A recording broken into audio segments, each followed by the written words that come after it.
live stream. Yeah, I'm just doesn't having take to go long, right, Jen? reset There you now. go. Okay, so just give us a second here, Chair, and we can confirm that the stream is working. Apologize for this. There we go. Yeah. We are live, so you can continue, Chair West. Okay. Carol, just want to confirm that you know who's present on the call via the Zoom app. Yes, Chair West. Okay, excellent. As a reminder, before I call for adoption of the agenda, I will call for a voice vote. So please unmute yourself and be ready to indicate your vote. So to have a mover and a seconder for the agenda. So moved. Moved and seconded. Second. All those in favor? Aye. Aye. Opposed? Carried. Okay, approval of the public meeting minutes from September 29th and November 17th. Mover. It's been moved, seconded. All those in favor? Opposed? Aye. Motion carried.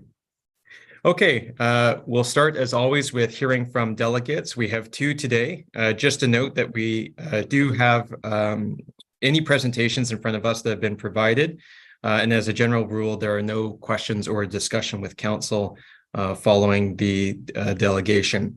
So we'll start with the first speaker, Lee Haber. You have 3 minutes to present to the council, and please go ahead. Okay. Hi, my name's Lee Haber, and I'm representing Mountain Valley Express. We are an organization that was originally founded by Mayor Nathan Pacal a few years ago. We are made up of transportation planners, engineers, and politicians, and our goal is to help connect Vancouver with the rest of the world by establishing a world-class regional rail network.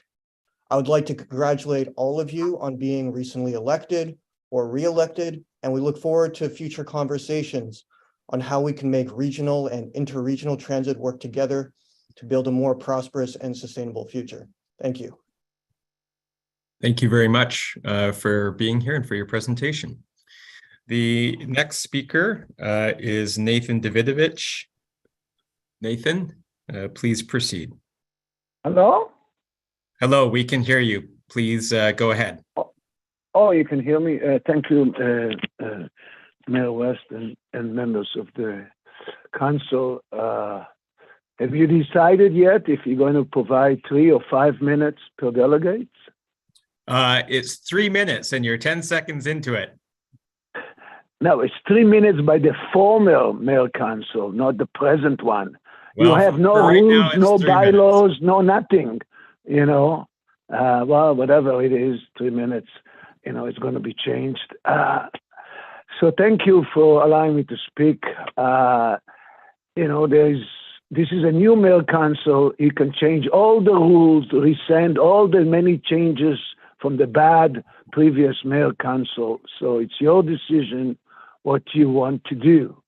You don't have to abide by anything that the previous mayor council passed. We need proper governance, and the mayor council should have the same governance as its father, which is the GVRD, now MVRD. On item 4, TransLink are refusing to change course. All the 2050 plans and the 10-year plans are outdated and are not complete, and we need way more information than a 10-page report in order to get comments from all the municipalities, the 3 regional districts in the Lower Mainland, all the First Nations and the public, in order to be able to comment on your plan, not just for the next 10 years, but for 2023 and for the rest of the term of this council till 2026. And item 5, again, no, we can't have these kinds of meetings done by Zoom.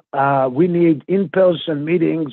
You have to, again, copy from MVRD and do all the meetings in person or hybrid, like every other municipality in the BC. And so that's basically my comments within those 3 minutes. But you should also have night meetings if you really want to receive comments, because most people are not retired like me and are able to attend daytime meetings. Thank you very much for listening. Thank you very much for your comments. All right, the next item is the report of Chair and Vice Chair. It's an item that I've asked to be added to every agenda so that Vice Chair Hurley and I can report back to you on our work in the capacity that you've elected us and to give you a chance to ask any questions. Some months we may have a lot to report and others not so much, but I wanted to ensure that there is a spot on our agenda for the two of us to be accountable to you as a body and to share our activities and provide updates. One of my first priorities in this role is to connect with as many as you one-on-one as possible over the next few weeks. We all know that as a mayor's council will only be effective if we're united. And I know that means we won't always agree on every decision, but I do believe that we will build a consensus around our big priorities and strategic direction. One of my jobs as chair and Mayor Hurley and Mayor Brody in their roles will be to understand what each of your interests are and to start to find the links and overlaps and areas of common ground that we can build a consensus around on our big agenda. And of course, we have a great start with Transport 2050. So far, I'm hearing a desire to move quickly to begin rolling out the 10-year priorities, to act rather than do more planning, consultation, analysis, and debate. I'm sure as we'll move into the details of the rollout of that 10-year priorities, we'll uncover areas where there may be a desire to change small details, which we should absolutely consider. But so far, I'm hearing that the plan has the broad strokes right, and people want to move forward. We will hear from Kevin and Sarah shortly on their proposed next steps to begin this process. One of my other big priorities will be to secure provincial and federal support that we need to deliver our plan. As many of you will know, yesterday, Premier Eby unveiled his cabinet, and we have a new minister responsible for TransLink, Minister Rob Fleming. I've known Rob for some time, and I'm really looking forward to working with him. I think he'll be a strong ally to the Mayor's Council. I know he'll be a powerful voice for addressing the role of transit in provincial priorities around climate change, affordability, and economic growth. And I've already reached out to him, congratulating him on behalf of the Mayor's Council and inviting him to meet with us so we can begin the important work that we will do in partnership. So that's the report for this meeting, still settling into this new role, but very much looking forward to connecting with all of colleagues over the next few weeks and months. Vice Chair Hurley, I'll just go to you if you had anything you wish to add.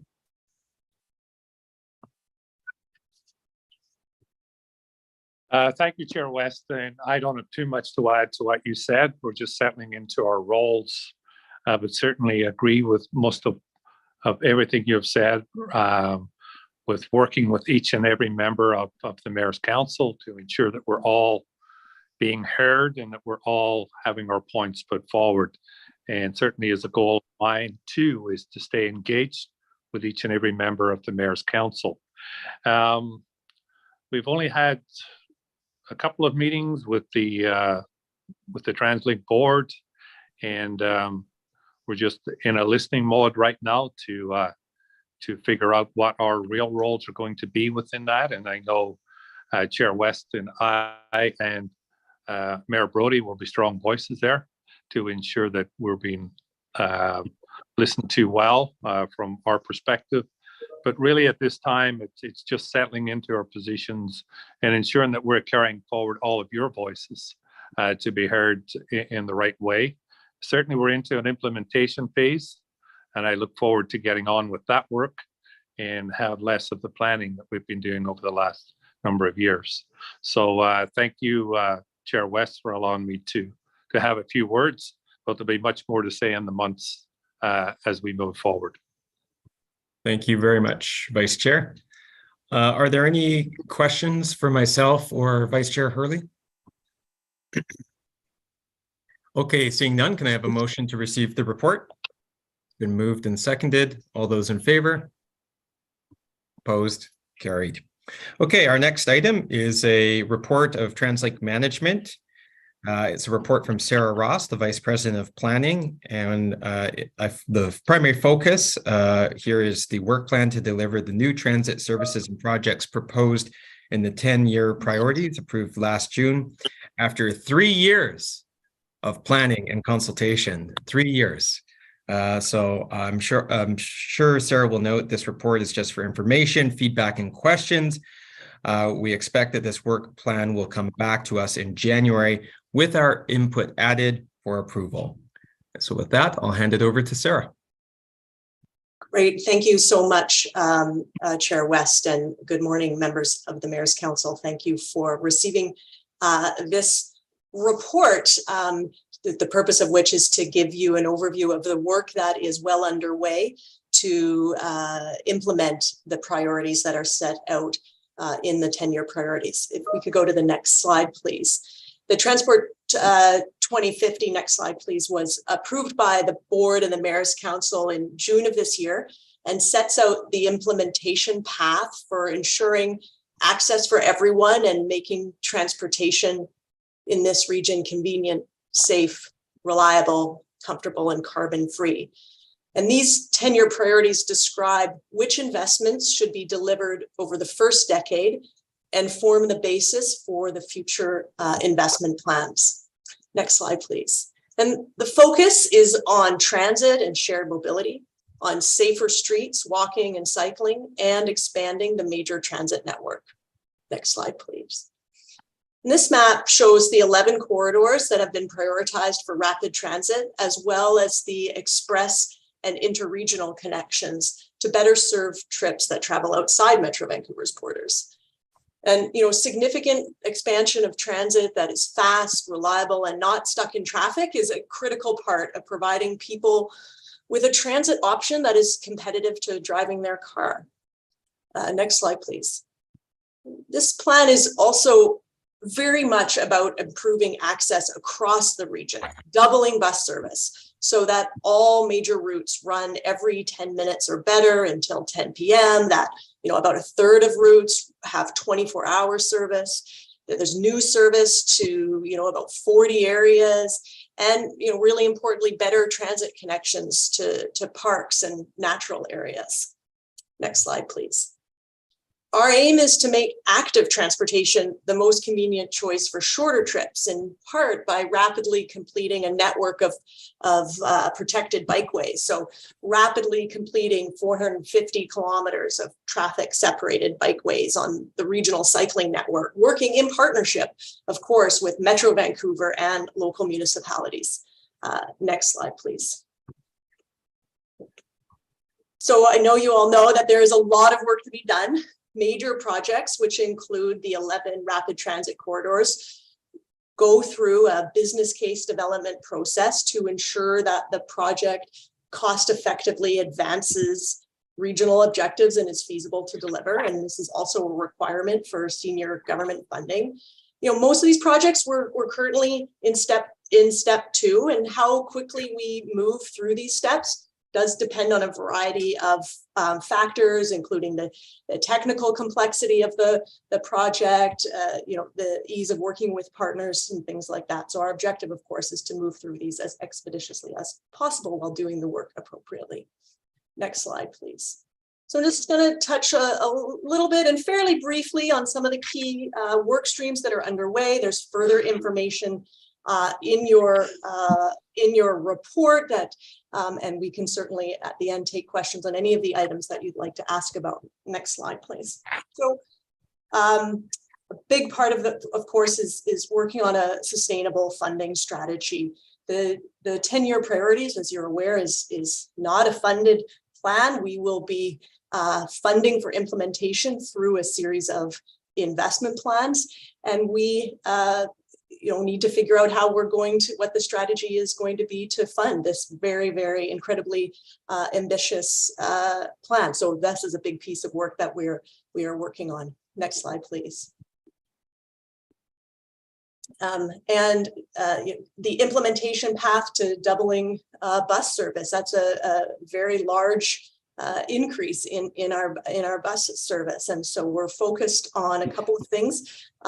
First, looking at what is the maximum amount of bus service that is feasible to expand and implement within the next few years, sort of for inclusion in the next investment plan. And that involves looking at really a lot of it is about what's our capacity at existing depots, how much can we expand using existing fleet for services in off-peak time, and how much new fleet would we need, as well as looking longer term on what are all of the resources that are going to be needed to achieve the objective of doubling bus service. Next slide, please. We've talked a lot about BRT, so we have initiated our BRT action plan that is looking at 9 corridors for bus rapid transit. And to define what that in more detail, what that looks like, working very closely with local partners. This is absolutely critical. As we've talked before, TransLink, we don't own the roads or the running way, and we have to work very closely with the road authorities, which is the municipalities, and some places the province, on the road space for implementing these BRTs. So we're going through, beginning this work, evaluating the corridors and which of those corridors we would look to prioritize for the first phase of implementation through the next investment plan. Next slide, please. Corporate climate action plan. This was released last week at our board meeting, and the action on what TransLink is doing to achieve the emissions targets and prepare for our role in all of our operations for reducing our emissions, and any also preparing for climate impacts. Next slide, please. And while it's critically important we have what I like to say our own house in order in terms of our own carbon emissions, TransLink and transportation have a very critical role to play in helping achieve reduction in transportation emissions within Metro Vancouver, knowing that light duty vehicles in Metro Vancouver are their largest source of greenhouse gas emissions. So we are working in partnership with Metro Vancouver to identify, in addition to the investments we need to make in cycling and walking and transit, what are the other regulatory and supportive policies that will be required to meet the targets of reducing emissions by 65% from light duty vehicles by 2030. Next slide, please. And then just briefly, there's a few other big pieces and projects that we have begun work on as set out in the 10-year priorities, beginning the work on the North Shore Rapid Transit business case. So we're both beginning that work on planning a near-term BRT while in parallel advancing the work on what the ultimate build out of rapid transit on that corridor will be. Next slide, please. The Burnaby Mountain Gondola business case continues to advance, so that is underway. Next slide.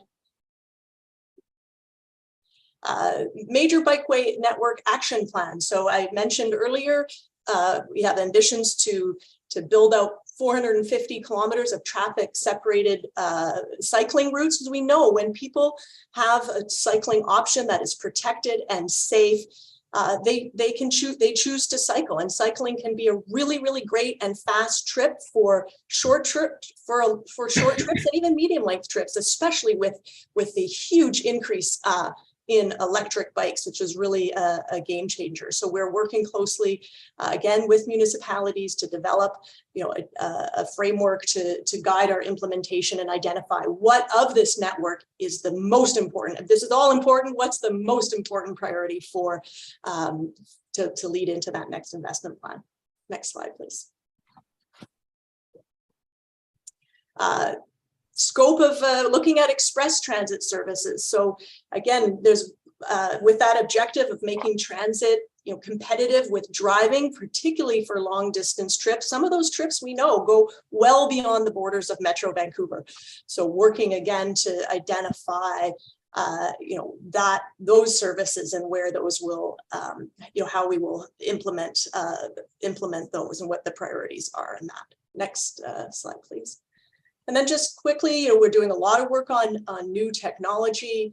What is the role on electric vehicle charging? How can we experiment with different things, shared mobility, a Compass Card pilot, building up our capacity. There's a lot of information in the Transport 2050 on the role of new technology as we are in a real transformation stage in transportation right now.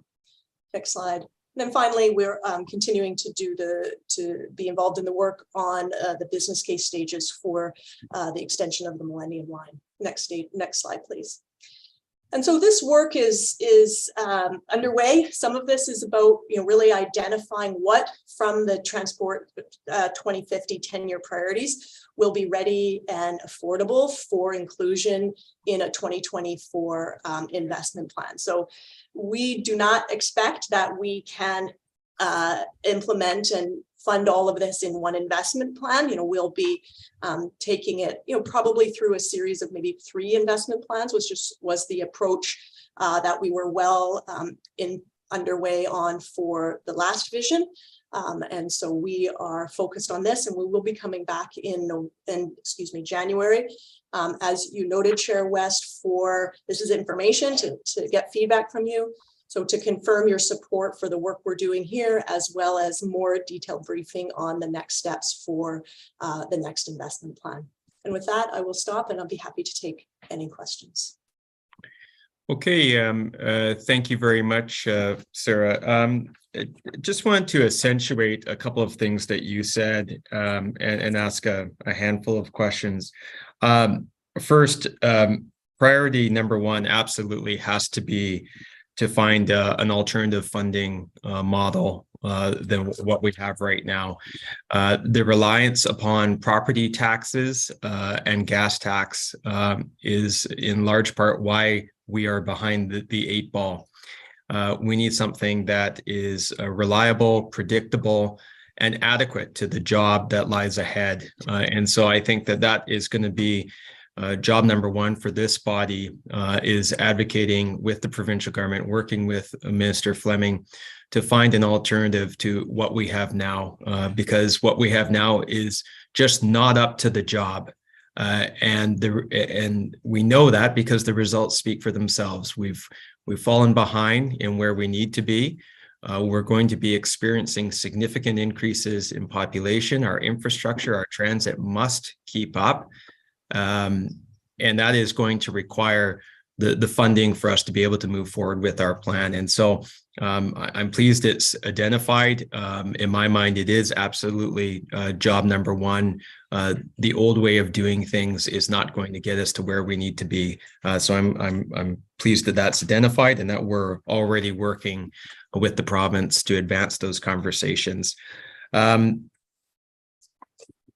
of the things that is discussed in the report is working on a clear definition of what express transit service is and the difference between that and bus rapid transit, rapid bus, and those express services. And I think that is incredibly important. Well, particularly as we look at our BRT plan, we've got work to do to introduce to the public these new service levels and what they mean and what they can expect, and then what is expected of our partners to be able to deliver them. So I think there's a story to be told there, and there's a lot of education to be done about what this is going to mean, and being able to clearly define the differences, because I noticed that probably not the staff, more so members of the Mayor Council, I'm guilty of this. I use all of those terms interchangeably, and they actually do mean different things. And so I think that there's definitely some work that needs to be done there. One of the questions I have is with respect to the light duty vehicle emissions reduction targets. I've heard different definitions for light duty vehicles. Can you clarify in layman terms what we're referring to when we say light duty vehicles? Yes, I can. It's essentially cars and light trucks. So Okay. and it's not the heavy duty trucks, but cars and lighter trucks. And I can't actually provide the technical definition, but I know my team could. That's fine. That I can picture. So thank you for that. In the report, it says that the project that you're working on jointly with Metro will develop a recommended package of regulatory and supportive policies to reduce emission, to achieve deep emission reductions from light duty vehicles. Can you provide us a sense of the timeline of that work? Is this something that you expect to be presenting to us at some point in the future? Yes, we expect this to be a focus of in 2023. And in the first probably half of 2023, we will be coming back with a more fulsome report on this work on that. So in 2023. Okay. I'll just editorialize that my view is that the best way to achieve reductions in emissions from cars and light vehicles is to get people onto public transit. And the best way to do that is to deliver on our plan, which would make it more convenient and accessible for people to make that switch. So it all ties together. But, you know, for me, that's the low-hanging fruit here. Last point is with respect to advancing major projects through TransLink's business casing framework. I was really pleased to hear you say that you're looking to move as expeditiously as possible through that process. Is any of that process discretionary? Because my observation or view has been that it takes an awfully long time. And I know that there's a lot of work that goes into it. And I appreciate, you know, telling staff, well, work faster to get through it. But, you know, just with the view that there's not a moment to spare, is there anything we can do to truncate that process, or are there pieces of it that, perhaps are repetitive and we don't have to lean as heavily into? Obviously the thrust here is what can we do to shorten that time frame? Thank you for the question and appreciate that. And I would say it is important that for major projects, so that are in the hundreds of millions of dollars, that we do go through these steps. Now, how long each step takes really does vary around the level of technical complexity and the numbers of different types of alternatives and the extent of the analysis that is being undertaken. So for a number of corridors, we've already gone through the process that have identified that BRT is the solution for this corridor. So we don't need to be looking and doing work at other technology assessments. There are corridors where we do have to do that, and we've committed to doing that, and that's really important. But other corridors can move through this more quickly because we do not need to look at as many different alternatives. It also has to do with, so where the Mayor's Council and also municipalities can help and be supportive, as we know we need to work in partnership. So we need municipalities to also have the resources available and the staff resources to support this work. What's the level of expectations on some of the analysis needed for some of the different choices is an area that can be discussed. But I think it is also, this work is needed to define the projects, and so that we know by the time you get to the end of this, you're ready to go out to procurement to hire someone to build it, because you've done the detailed work on exactly where is it going to stop, What is the lanes? What changes need to be made? So some of this is, you have to go through this so that you know what project exactly what the details are that you're building at the end. Okay, thank you very much. Mayor Brody. Yeah, thank you, Chair. I think you hit it right on the head when you talked about the finances. If you look through the various plans, it's going to be a major undertaking this term to look at the operating and the capital costs of implementing what are in the visions in front of us. So I don't think that can be overstated. My question is about the bus rapid transit, the BRTs. It seems to me that major portions of the BRTs are planned for the general purpose traffic corridors in our various cities. And so as the result of that, there's going to be some very significant cost implications falling to the cities, as well as because these are major corridors, there's going to be increased traffic congestion.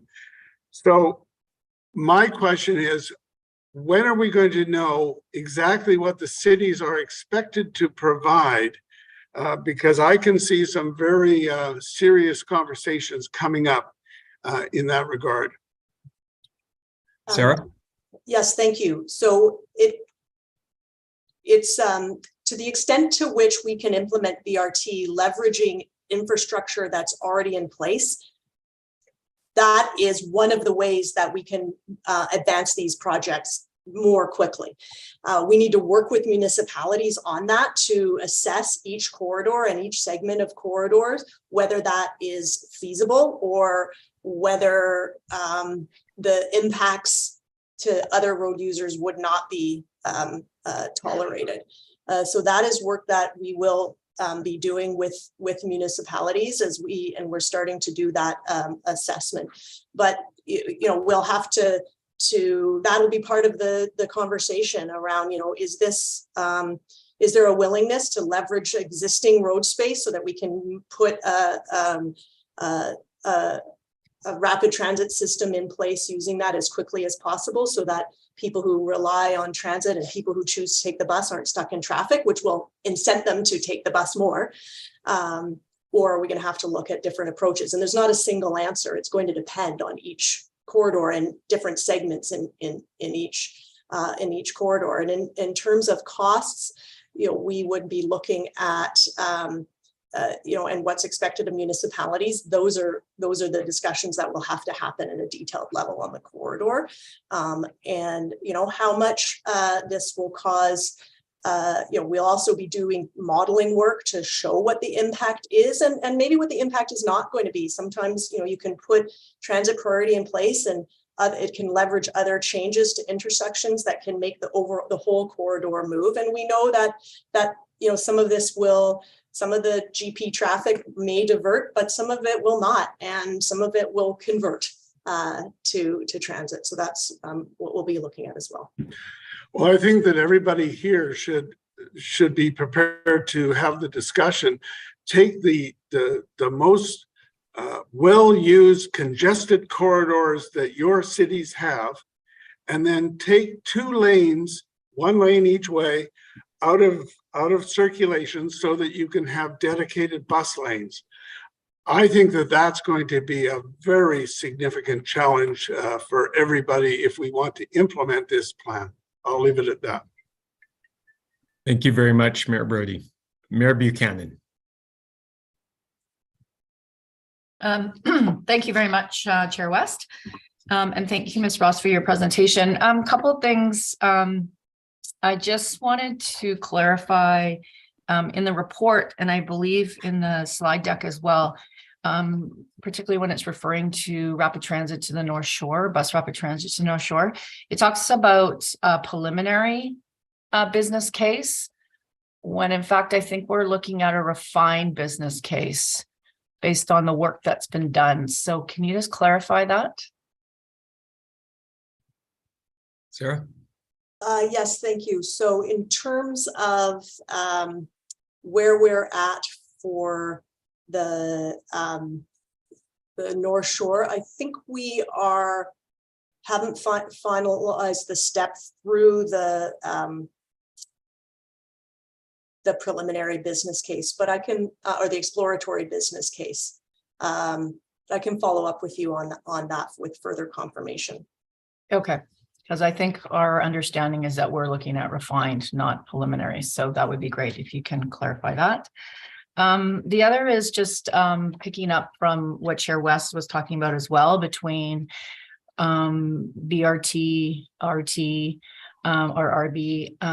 And, you know, in the report again, on page 14, well, 14 of our package, number 3 is initiate a BRT action plan. And then it starts to talk about 9 bus rapid transit lines and up to 11 rapid bus lines. And so this was a conversation that we had in the previous Mayor's Council, just in terms of making sure that we're very articulate in terms of what we are talking about and not confusing folks. And that's going to be really important as we move forward. And I think with, you know, when we look at our position around our affordability and trying to make sure that we can get sustainable funding, as well as sort of a bus first plan and making sure that we can get as much bus service and doubling that and getting it out to all parts of the region. I think we need to be the story to be told, to use Chair West's language, needs to be in terms of what is it that we're actually, what can be achieved by the bus, and particularly around bus rapid transit, because we do need to get the public on board, and particularly when we're going to start having those conversations about, you know, taking over general purpose lanes to achieve our vision. Then we need to have a better story in terms of what are we getting in order to move that, because that will be a very challenging conversation, particularly over here on the North Shore. I'm prepared to have it. We've been starting to do our work along our corridor, but, you know, other parts of the region as well. You know, we're all going to be having to have that conversation. So we need to be able to articulate exactly what the outcomes are going to be, not just say that this is what we want to do. So that's just a comment. I don't know if you want to comment back to it, but.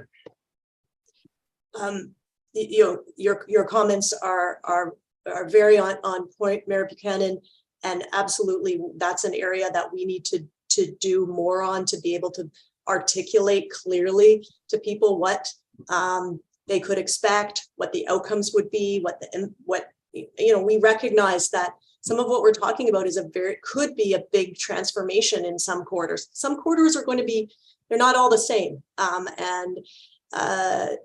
But in some corridors or in some segments of corridors, we could be talking about, you know, a change that, you know, on a corridor that, you know, has worked a certain way and had a certain allocation of space for a long time. And that's not these conversations. People will have a lot of questions, and we need to be able to answer those questions. And that's really important to helping build up their understanding so that they know, you know, and that we hear what people are imagining, or, you know, and we need to provide information, because with a lack of information, people fill in the blanks, and that may not be accurate. And we need to provide that accurate information and assessment of exactly what we're talking about. And to the point of, you know, we're tripping over ourselves on the bus rapid transit and rapid bus and express bus, and you know, making sure we're clear on the difference of those and also with municipalities and what's expected, and sort of, you know, under this product, we need this level of transit priority, and you get this level of service and this level of amenities. And under this product over here, you know, we need a different level of transit priority and sidewalk space, but you get this level of amenities and service, and helping people understand that. But then also remembering that for the public, you know, what they care about is the service reliable? Is it fast? Is it frequent? Is it getting me where I need to go?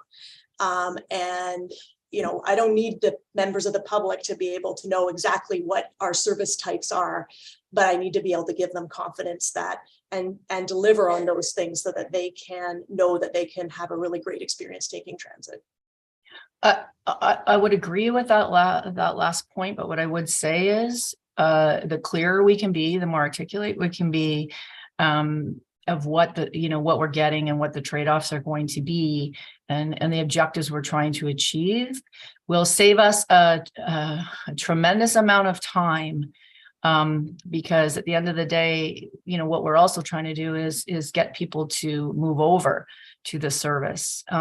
So if out of the gate, we're having to defend and, have the argument about, what the impact's going to be already to a congested corridor, then that's where we're spending our time.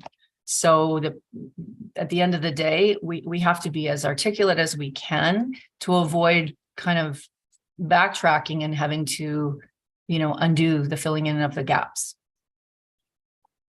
Thank you for your comments, Mayor Buchanan. Thank you. Mayor Johnstone. Thank you. Can you hear me? Yep. Yep, we're good. Great. Yeah, I just wanted to say I do love the plan largely because the foundation is the most fiscally responsible approach to service level demands, which is BRT as the backbone of the system. I think it speaks to Mayor West's point about rapid service level improvement is the one thing that's going to drive people to transit faster than any other approach, and BRT is the most responsible, the most fiscally responsible way for us to get there. And I hear Mayor Brody and Mayor Buchanan's points. In New Westminster is our commitment to climate action. We have already committed to repurposing 10% of our car primary road space to other uses, including BRT by 2030. And I know that Vancouver made a similar commitment, taking it to 11 actually, but 11%. But I hear that Mayor Brody and Mayor Buchanan saying, I mean, I share in their call for us to start having this conversation with our communities about what it really means. And I don't think anything will be more telling about every community's commitment to an affordable, reliable, and resilient regional transit system and our commitment to our long-term climate goals than the commitment to bringing in BRT. And again, having the conversation about rapid and reliable transit as being the solution to congestion, not the cause of it. And it will be a difficult conversation in many communities, but I think it's one we have to have. And I think fundamentally it goes back to providing the level of service that this region needs, the level of service this region demands on the amount of money we have available to us. So I do support the plan, and I also support the calls for us to start having those difficult conversations in our communities. And I'll leave it at that. Thanks. Thank you very much. Director McCutcheon. Thank you, Chair West, and thank you, Ms. Ross, for the presentation. I wanted to go back to the greenhouse gas emissions reductions data, and I do agree with Chair West's comments, but I find the graph really concerning. If I'm reading it correctly, even with all of the 10-year priorities implemented, which, as we know, are going to be a challenge, but I do fully support them, we're only looking at a 0.2 million ton reduction. Yet our target is 2.5 million tons. And so I wonder if you could just speak a little bit more. That feels very daunting. It feels daunting implementing the 10-year priorities. And that's only a tiny drop in the bucket from what we need in the middle of a climate crisis.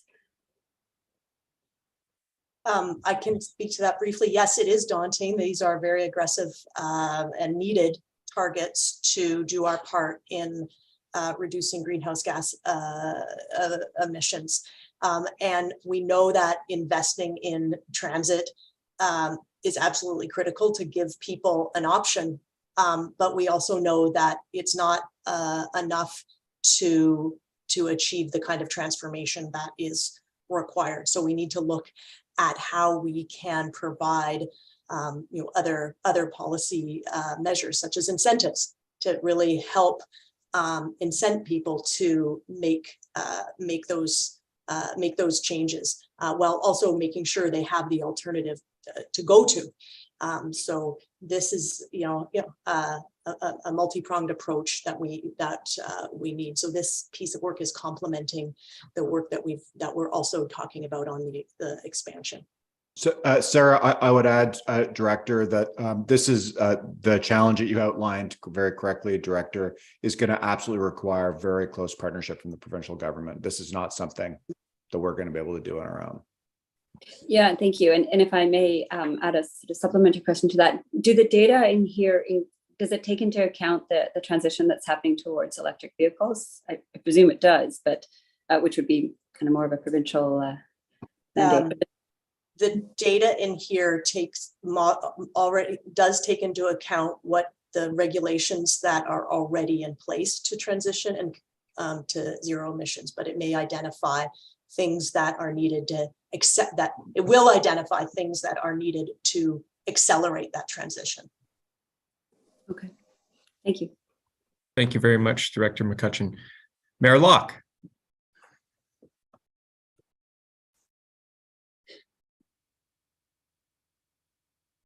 Thank you, Chair West, and apologies. Technology has let me down a bit today. Anyway, I'm here. I have a couple of things I wanted to raise. I'm actually concerned and disappointed that the King George Boulevard connection is not included. It's not identified clearly in the priorities plan, the work.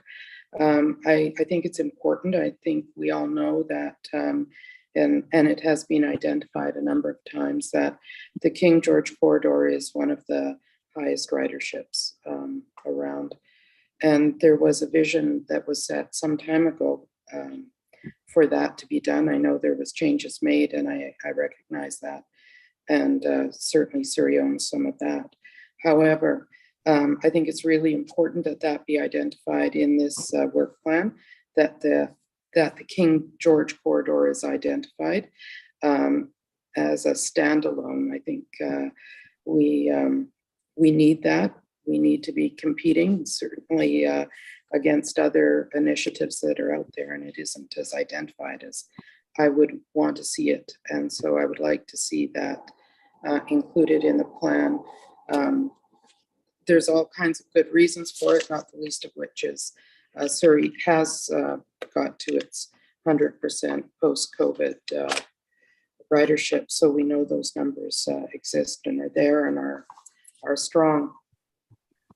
So that would be my ask, is that the King George's corridor is identified.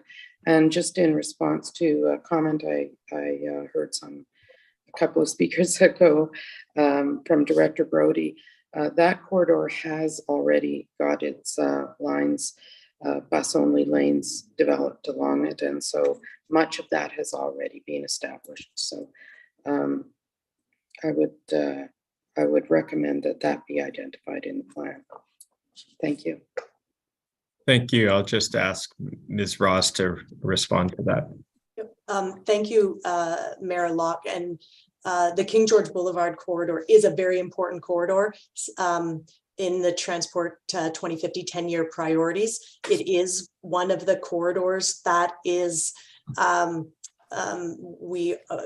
being prioritized within that for BRT. We'll be looking at the extension, the couple of things, because part of that corridor has a rapid bus today. So we'll be looking at the extension of that rapid bus as well as upgrading to a BRT. So that's very much a priority there. And we can certainly do better at making sure that is comes out stronger and is clearer. As you well note, transit ridership in the south east part of the region is something we have been struggling to keep up with as we surpass 2019 levels and significant growth in that part of the region. So we can make sure that that's clear. Thank you. I guess my point is I would just like to see it in the work plan and that it's identified. Thank you. Thank you very much, Mayor Locke. Councillor Asmussen. Thank you, Mayor West. Your comments on funding are quite correct. A lot of times we get funding for capital projects, but our biggest difficulties always has been getting funding secured from senior governments on our operational. And we can have the greatest plan in the world, but if we can't secure more funding especially for operational, then our plans won't mean anything because we can't put them into place. So I just want to think that's one of the issues I want you to highlight, that you've highlighted, that we really must get some agreements from the provincial government on new dedicated sources outside of property tax. And we know that gas tax is a declining revenue source, so we also have to find a replacement for that. So I appreciate that from you, Mayor West. The other thing is, I like the improvement in the bus service and the rapid bus in the plan. My concerns still are the getting people to the rapid bus from those other regions that aren't properly served. So if we can't get people to take a bus to those lines, are we relying on cars and stuff to drive them down there? So that's a concern of mine. I think there still needs to be more emphasis in that area of bus. To your point about zero emissions and getting people out of transit, that would go a long way to reducing our emissions. That's then the last question I have for Sarah is, on our bike network plan, is a subset, or do we have it within it, the micromobility? Because that's a big changing thing that we're starting to see, and working with municipalities. No, the city of Coquitlam, we're taking that on. We've moved in that direction, but is that a subset of the bike network, or is it going to be later added to the bike network as something to be included? Great, thank you very much for your, sorry, interrupted, Chair West. No, go ahead. I was just turning over to you. Thank you.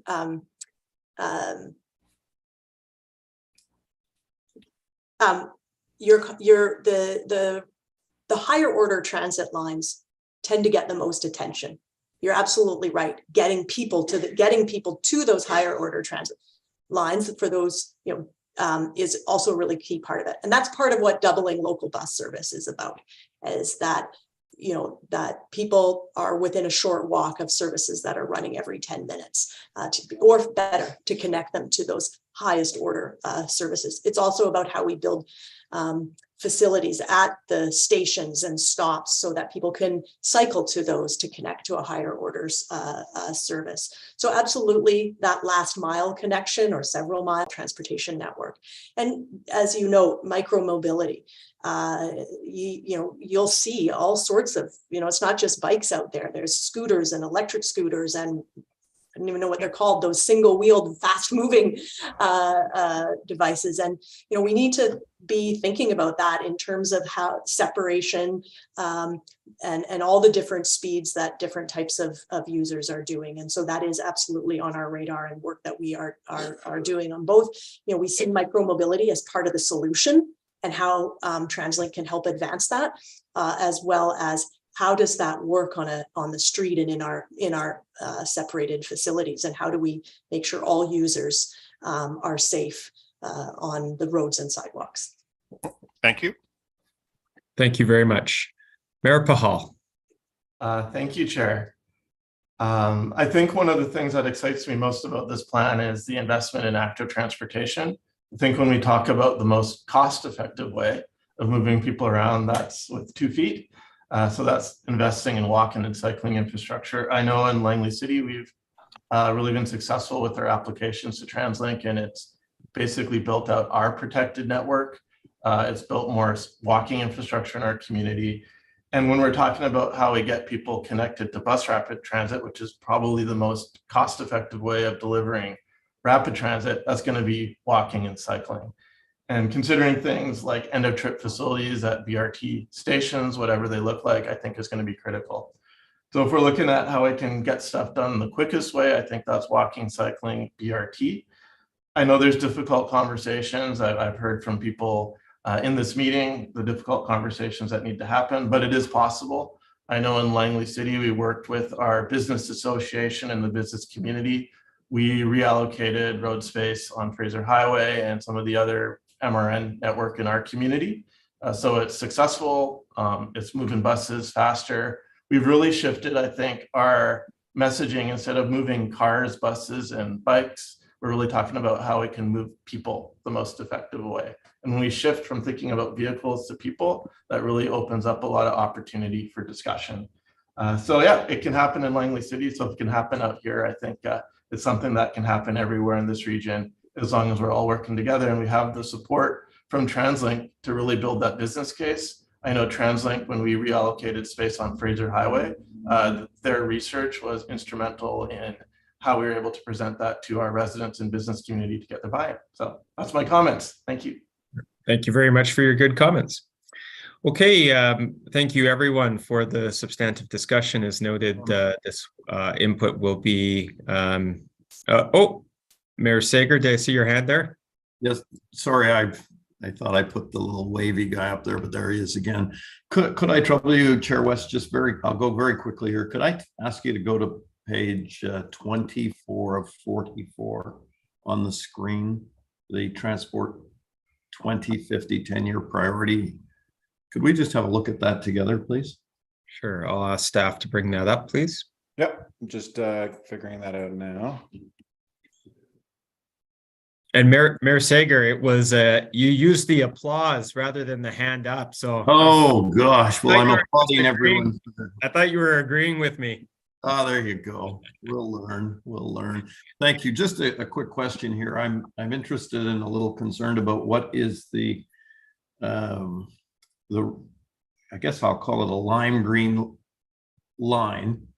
It says existing 10-year priority, and it goes from somewhere on the upper levels highway to Lions Bay. There's no reference to that on the right-hand side under the 170 kilometers of new rapid transit.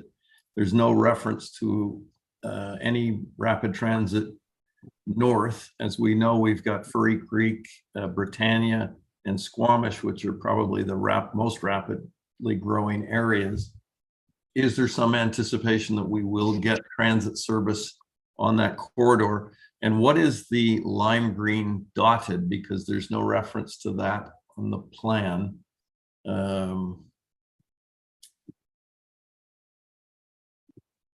Is there some anticipation that we will see bus service heading north?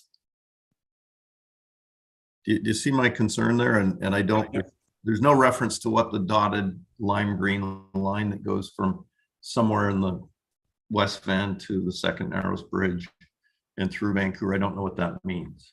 Sure, thank you. Ms. Ross? Yes, thank you very much for your question. And I know you're very correct to note that we did not indicate what the dotted line means, and that is to indicate that there's a couple of multiple different alignment possibilities that have not yet been determined. So what that green line is showing is what we call our interregional express. So the answer is yes. This plan calls for transit service on that corridor up the Sea to Sky corridor. It's got a different color coding than rapid transit because what really distinguishes that is around rapid transit is something that runs very frequently, every few minutes in both directions all day, every day. The demands on that corridor don't likely warrant that level of service, but they certainly warrant a service that is reliable and fast. And so that's the distinguishing. So, and the reason some of the corridors that line indicates, some of these, we do have existing express services on some of the corridors, and we'll look at how those can get upgraded and enhanced. And on some of the corridors, there is not existing, and it would need to be a brand new service. Thank you. And just one other question on page 26 of 44. Very happy to see the lime green line running throughout West Vancouver. Who do we talk to about what is thought here about some kind of bike lane? Because we need that really badly. We need help to make that. It's an extremely popular, particularly on weekends. Mm-hmm. Bike route. And as some of you will know, I'm advocating for a safe bike lane from Horseshoe Bay to Whistler, following the CN rail line. I think it would put us as a world-class place for cycling if we had that kind of facility. I have staff on my team who work closely on the cycling and would be happy to meet with your team on the options. We certainly provide funding every year to municipalities to implement separated facilities. Some of the map is showing both the overlay with some of the Metro Vancouver facilities as well, and we work in partnership with them. So we can follow up on that as well. I would be very grateful, and I would really appreciate all of the mayor's support, as CN is a challenging company to work with, I'm told. But if we all think about how amazing it would be to ride a bike on a safe track all the way north. Thank you. Thank you, Chair West. Thank you very much, Mayor Sager. Okay, thank you everyone for your comments. Again, as noted, our input will be added, and then this will be back for approval at a future meeting. So thank you, Sarah. Can I have a mover for receipt? Been moved and seconded. Second. All those in favor? Aye. Opposed? Motion carries. Okay, next item is a report of the Executive Director, Mike Buda, and he has a proposal regarding our meeting policy for next year. So I'll hand it over to Mike. Thank you, Chair. I won't go through the report in detail. I will assume you've read it and just provide the highlights. It starts on page 41. I prepared this report at the direction of the previous Mayor's Council, who, as you know, has been meeting by video conference since the beginning of the pandemic, and had various plans to return to in-person meetings that kept getting thwarted by new waves of the virus. And so they knew that the new Mayor's Council, would be in a place probably with greater certainty with respect to the public health emergency, and would want to obviously set its own rules. So, the report here outlines, basically a spectrum of options from all meetings would be in person, all Mayor's Council and committee meetings would be in person, to all Mayor's Council and committee meetings would be by video conference, and obviously it's a spectrum right from one to the other. I would certainly say that there are no right or wrong answers here. There's trade-offs for every choice along that spectrum. We've certainly made the video conference only model work pretty well. There's certainly better and easier access for members of the public to observe and actually to speak. And our viewership on our live stream on YouTube is almost certainly been higher than any of the in-person attendance that we had prior to the pandemic, which often was very small.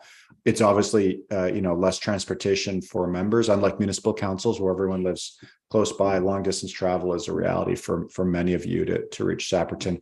Having said that, the previous Mayor's Council, when we moved to video conferencing only in March of 2020, had the benefit over a year working together in person meetings at Metro Vancouver and here. So had started with a base of personal relationships made at in-person meetings that perhaps this group doesn't. So my recommendation kind of falls in the middle of that spectrum.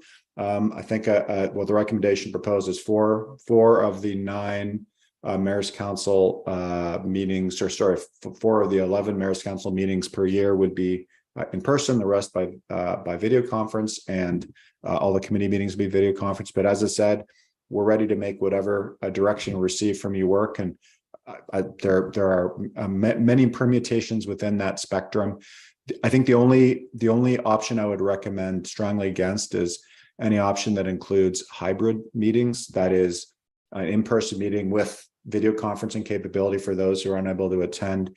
My observation, and certainly I've heard some feedback from others, it's kind of the worst of both worlds. Often when meetings are designated as hybrid, most members end up participating virtually. So you end up with all the additional expense, and indeed there would be a substantial out-of-pocket expense for the Mayor's Council, because TransLink doesn't really have a hybrid meeting capability that would work for this size of group. So that would be of the options in that spectrum, that'd be the only option I think I would recommend strongly against. The decision is, as I said, full of trade-offs for each one of them, and we'll be ready to move ahead with whatever direction we receive. Okay, thank you very much, Mike. easiest way to make this decision is if we all agree. But I have heard from some members on either side of the coin here. What I would say is that at a minimum, my hope would be that we do come together in person for the very significant discussions and decisions that need to be made as a baseline. But I also know we all have our individual preferences, for the meetings that perhaps are more about receiving information rather than making decisions, but really is a decision for the body. So I'm hoping folks won't be shy with their opinions right now. Mayor Little, you can kick us off. I actually think the staff recommendation is a great place to work from. I think that the most efficient trip, we all talk about getting people in buses and stuff, the most efficient trip environmentally is the one you don't take. And so I think remote participation for the majority of our meetings, and then in-person quarterly for workshop focused events, I think would be an effective system. I did want to say though to Mike that I think in the long run, we need to build up the hybrid capabilities. And so I think that, we're probably going to have to make some changes possibly over a couple of years. It doesn't have to be the top priority, but I do think that in the long run, just as an example, all of the terms of reference for all of our committees locally in the North Shore, we've decided that we're going to, for committees in the district North Vancouver, we've decided that we're going to be adding hybrid capability to all of those meetings as well. It makes them more accessible to more people. And so I think that we should be building up that capacity, but I'm happy to support the staff recommendation at this point. Thank you, Mayor Little. Councillor Kruger. Well, thank you, Chair West. And I do agree with Mayor Little that I think that regardless of the decision made today, it would be worthwhile for TransLink to invest in the hybrid technology. I mean, I think that's just going to be a reality moving forward. Certainly it's something our council had to do, Metro's had to do, and other legislative bodies have had to do. So I think that is worth giving some thought to. Personally, I quite enjoy opportunities to gather in person, both to, I think it can lead to better discussion and also better interpersonal relationships with colleagues and staff.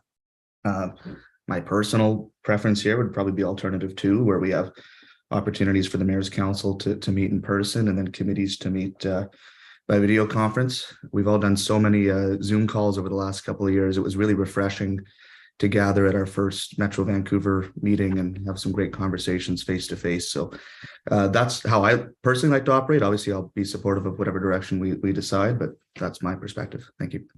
Thank you. Mayor Sim. Great. I love meeting in person. I think it's great. The only thing, and I'm sure I'm not alone, what I've discovered is a lot of us have lost control of our calendars, and at the last minute things happen. And so I just want to put it out there that I will fully commit to showing up to these meetings, and with the caveat, sometimes I won't be able to show up.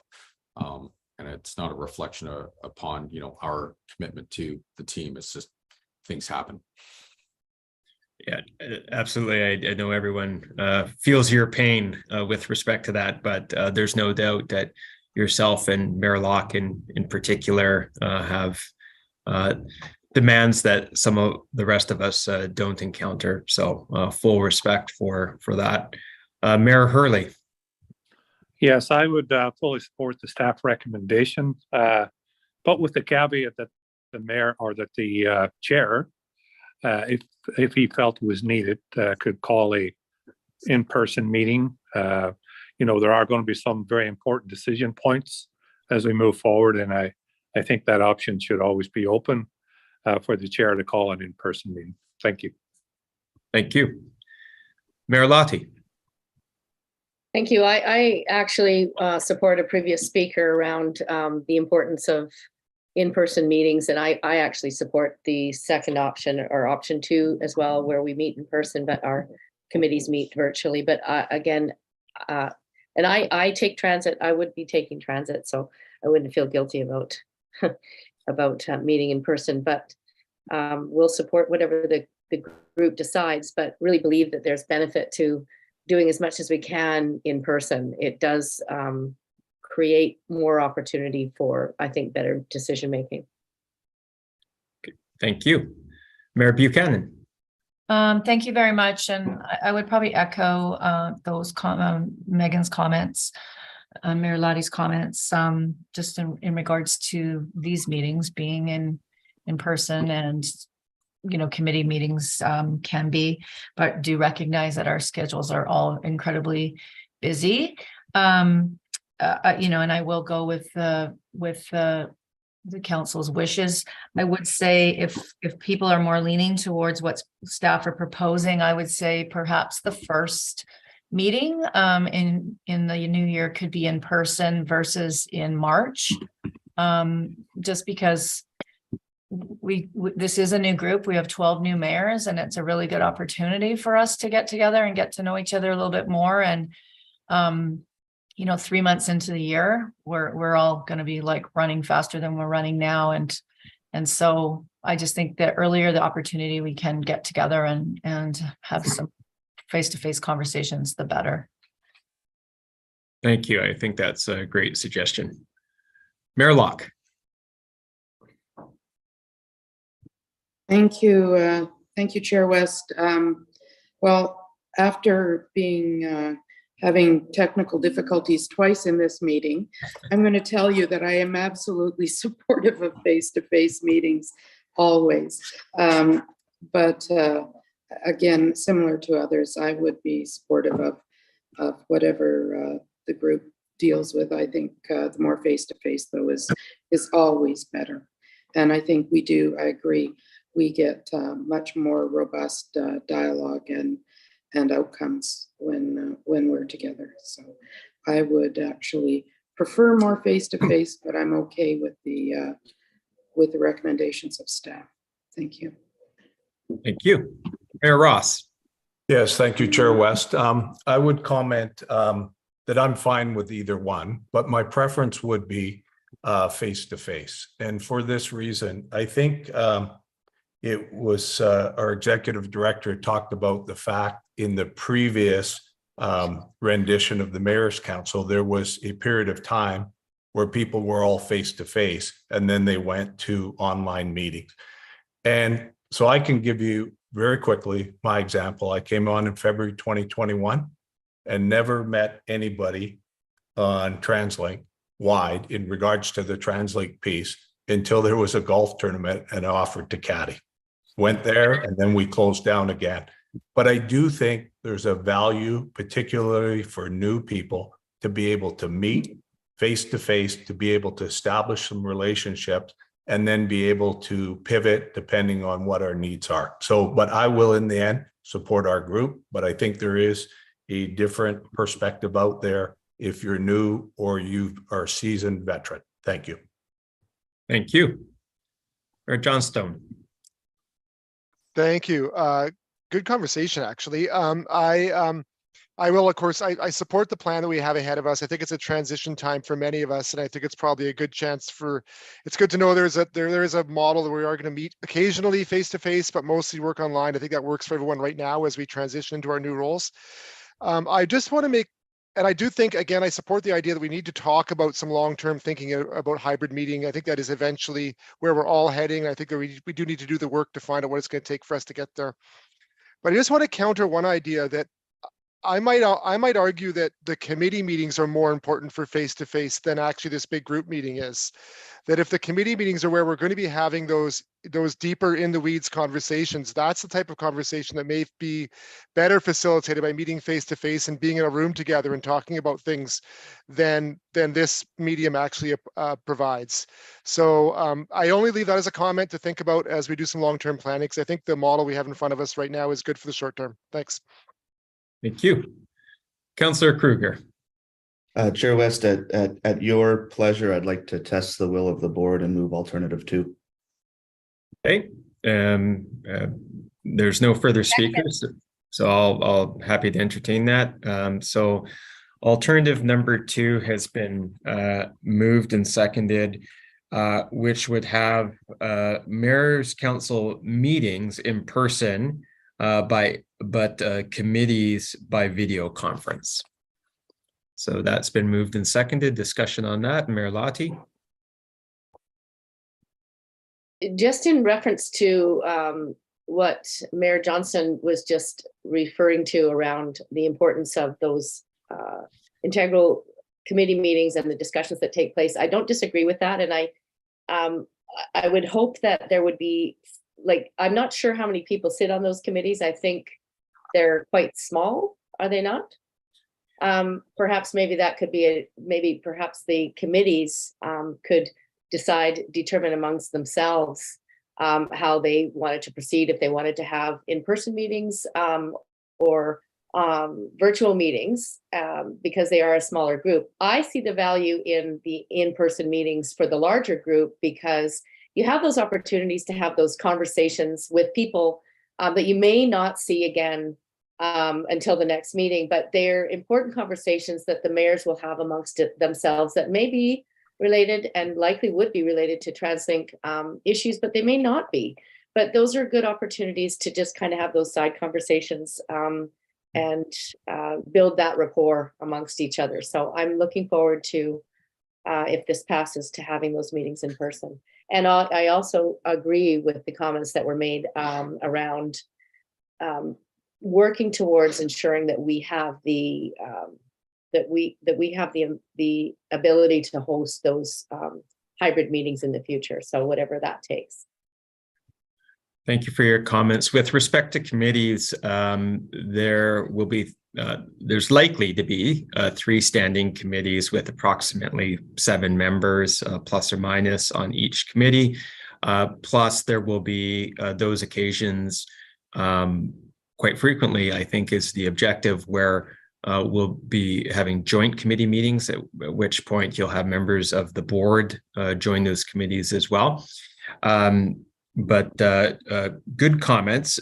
The one thing I might suggest, just because although I think there's probably a bit of a majority with respect to option 2, and I have no objection, by the way, I wonder if we might also say that we would evaluate how that's working after March. That takes us through the first quarter. That allows us to have 3 in-person mayor council meetings. Committees will have had a couple meetings under their belt. I think, that's probably the right time just to say, does this still work for everyone? So if you'll indulge me on that, I would just say at March, we can just do a check-in to see if that's working for everyone. And I'm seeing some nods for that. So I will use my discretion as chair to do that at the end of March. Councillor Asmundson. Thank you, Mayor West. I would agree. I think that's a good idea. I like meeting in person. I think there's a lot more benefits of getting understandings and working out issues between everybody in person. But I would say I would like to have the ability of whoever's chairing the committees to call meetings in person if they see it's a value to it. I would not want, I think it's Mayor Patrick Johnson. I think there's a great value of these committees meeting in person. And so I wouldn't like it to be all virtual. I think there's a lot of benefit to meeting in person. So that would be my one comment. We can make an adjustment there. Sure. Let me just go to Mike Buda on that. Mr. Buda, is there anything that we would need to adjust to equip the chair of a committee with the ability to call a meeting in person if they saw fit? No, actually, it's quite easy organizing in-person committee meetings. Actually, same with in-person mayor's council meetings. I think the only limitation I would suggest actually isn't with TransLink or the mayor's council. It's with your schedules. One of the reasons why we're proposing kind of a calendar, a meeting policy for 2023, is that your assistants will quickly fill your calendars, as Mayor Sim mentioned. And if they know a meeting is in person, they'll tack on time for travel, both before and after. If they know it's virtual, they'll program in 3 minutes for you to grab a drink of water and move to your next meeting. So I think that'll be the only caution, but I think that could also be managed within a committee. Committee members could be polled at the previous meeting and check if, in 2 months, is everyone's calendar okay for an in-person meeting? If they are, then proceed. If it's not, then the committee can decide elsewhere. Okay, thank you. Mayor Pahal. Thank you very much. I mean, in person is great. I think there's also benefits to meeting virtually if it works out as well. I know from Langley City, it's like an hour and 10 minutes on transit to the headquarters. So that's a significant investment in time where you could be meeting with residents in the community as well. So that's something that I know is just something that I consider. So I'm certainly really enjoy meeting people. I kind of like the original motion. Maybe we meet a little bit more often, maybe 6 times a year, but if the majority is let's meet all the time, that's awesome as well. I do like, Chair West, what you suggested, that we do revisit this in March, just to see how that is, and just again realizing that the region, it can be a lot of travel for people, and that's just something to keep in mind, especially for those of us that are transit dependent. The other thing I would say is just that flexibility of the committees to choose at their pleasure how they want to meet makes the most sense, so that we're not dictating it here. It really should be up to the committees to choose how they meet. So thank you. Thank you for your comments, and I don't see any further speakers. So just for clarity, what we're considering at this moment is to proceed with Mayor's Council's meetings, this body meeting in person, committees meeting by video conference, with 2 caveats. One being that after the first 3 Mayor Council meetings at the end of March, we will reevaluate where we're at to see how it's working for everyone, and that committee chairs also have some discretion to be able to call the meeting in person if they choose.